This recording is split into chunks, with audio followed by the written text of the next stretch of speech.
है। और इस खबर पर ज्यादा डिटेल के साथ हमारे सहयोगी प्रकाश प्रियदर्शी हमारे साथ जुड़ गए हैं। प्रकाश, सीएल इसको लेकर जो इंसेंटिव की खबर आप लेकर आए हैं, आप कितनी बड़ी है और इसके क्या असर हो सकते हैं?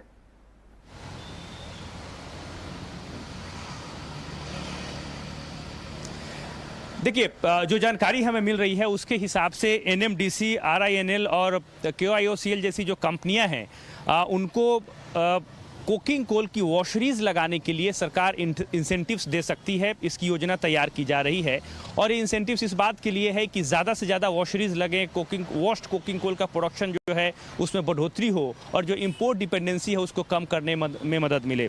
सूत्र हमें बता रहे हैं कि इसके लिए वायबिलिटी गैप फंडिंग की योजना पर काम किया जा रहा है और ये जो वीजीएफ है ये टोटल प्रोजेक्ट कॉस्ट के 20 से 25% के करीब जो है वो हो सकता है। सरकार की योजना ये है कि अगले 6 से 7 सालों के दौरान जो डोमेस्टिक कोकी कोल प्रोडक्शन है उसके टारगेट को बढ़ाकर 1,40 मिलियन टन किया जाए और साथ ही साथ स्टील सेक्टर को जो वॉश्ड कोकिंग कोल की सप्लाई हो रही है उसको 2030 तक बढ़ाकर 25.33 मिलियन टन किया जाए।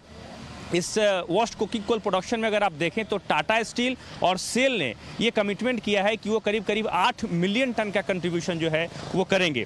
इसके अलावा पार्लियामेंट की स्टैंडिंग कमेटी ने भी सरकार से इस बात की सिफारिश की है कि इंपोर्ट डिपेंडेंसी कम करने के लिए वॉश्ड कुकिंग कोल के प्रोडक्शन को बढ़ाने की ज़रूरत है। प्राइवेट कंपनीज़ को, PSUs को ज़्यादा से ज़्यादा वॉशरीज लगाएं, इसके लिए उन्हें इंसेंटिव्स दिया जाए, उनको प्रोत्साहित किया जाए। इसको ध्यान में रखते हुए सरकार जो है इस योजना पर काम कर रही है।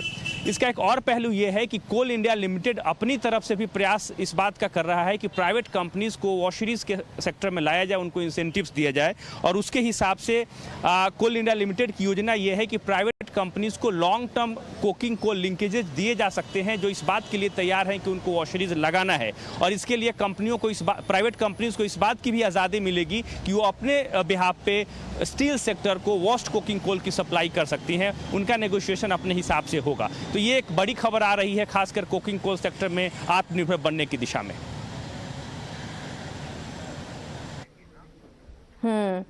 ठीक है, तो देखिए इस खबर के चलते आज हम देख रहे हैं एनएमडीसी भी ऊपर है, 3.5% की तेजी वहां पर है और टाटा स्टील का भी यहां पर प्रस्ताव दिया गया है प्लांट लगाने के लिए। इस वजह से हम देख रहे हैं कि यहाँ पर तेजी देखने को मिल रही है। प्रकाश, बहुत बहुत शुक्रिया आपका ये सारी जानकारी देने के लिए। देखिए वॉशरीज के लिए जो इंसेंटिव्स जिन कंपनियों को मिलने की बात की जा रही है उसमें एनएमडीसी, टाटा स्टील, सेल जैसे स्टॉक हैं जो कि फोकस में रहेंगे। स्नेहा, क्या व्यू बन रहा है आपका? सबसे पहले तो एनएमडीसी पर राय दीजिए। आज 3.5% की तेजी यहाँ पर इस स्टॉक में देखने को मिल रही है, क्या व्यू बन रहा है आपका? क्या कोई ट्रेड देख रही है मौजूदा स्तर पर यहाँ पर?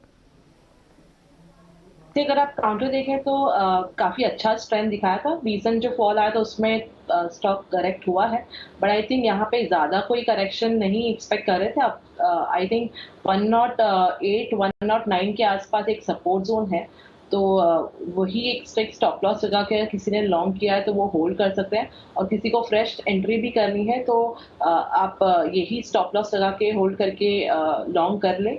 इसमें अपसाइड में यू कैन एक्सपेक्ट करके कि फिर से 125, 127 तक के लेवल्स जो है वो दिखा सकता है। तो I would say it's a buy on dip kind of a stock.